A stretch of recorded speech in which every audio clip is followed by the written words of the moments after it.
میرے پیارے دوست اور بزرگوں، تقدیر الہی لکھنے کے لیے اللہ تعالیٰ نے سب سے پہلے جس قلم کو وجود بخشا، اس نے سب سے پہلے جن حروف کو لکھا وہ بسم اللہ الرحمن الرحیم ہے۔ رسول پاک صلی اللہ علیہ وسلم کا ارشاد ہے کہ مجھ پر ایک ایسی آیت نازل ہوئی جو حضرت سلیمان علیہ السلام اور میرے علاوہ کسی دوسرے پیغمبر پر نازل نہیں ہوئی، اور وہ آیت بسم اللہ الرحمن الرحیم ہے۔ اللہ پاک کی جانب سے سب سے پہلے جاری ہونے والا کلام بسم اللہ الرحمن الرحیم ہے۔ میرے پیارے دوست اور بزرگوں، میں آپ کو بتاتا چلوں، ارشاد فرما محبوب کریم صلی اللہ علیہ وسلم نے، معلم بچہ سے جب یہ کہتا ہے بسم اللہ الرحمن الرحیم پڑھو، بچہ اس کو پڑھتا ہے تو اللہ تعالیٰ کی جانب سے بچہ اور بچہ کے ماں باپ اور استاد کے لیے جہنم سے برات لکھ دی جاتی ہے۔ بسم اللہ حضرت آدم علیہ السلام کی پیشانی پر لکھی ہوئی تھی، معلوم ہوا بسم اللہ لکھنے میں بڑی برکتیں ہیں۔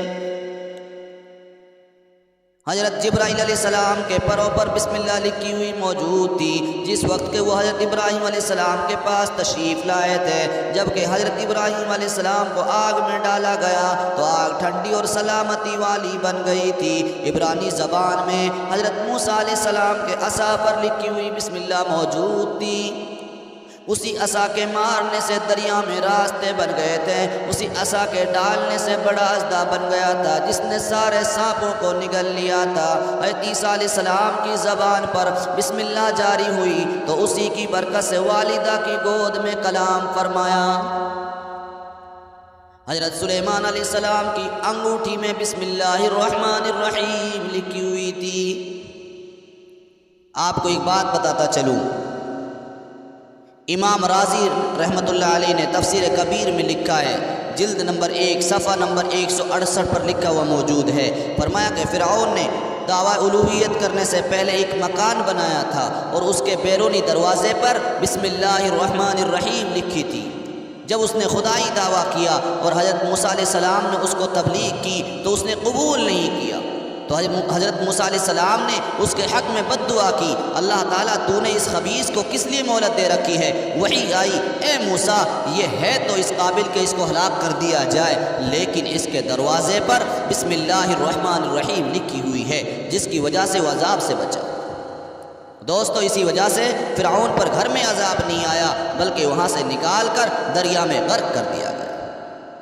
جب ایک کافر کا گھر بسم اللہ الرحمن الرحیم کی وجہ سے عذاب سے بچ گیا تو اگر کوئی مسلمان اس کو اپنے دل اور دماغ پر جاری کرے، اپنے دل اور دماغ پر بٹھا لے، زبان پر لکھ لے، تو کیوں نہ وہ عذاب الہی سے محفوظ رہے۔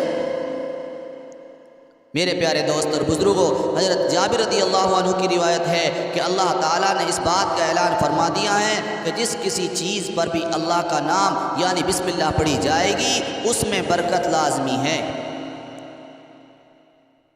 اللہ رب العزت نے بسم اللہ الرحمن الرحیم کو ہر بلا اور ہر مصیبت کے لیے ذریعہ امن بنا دیا، ہر مرض کے لیے دوا بنا دی اور شیطان مردود سے حفاظت کا ذریعہ بنایا ہے۔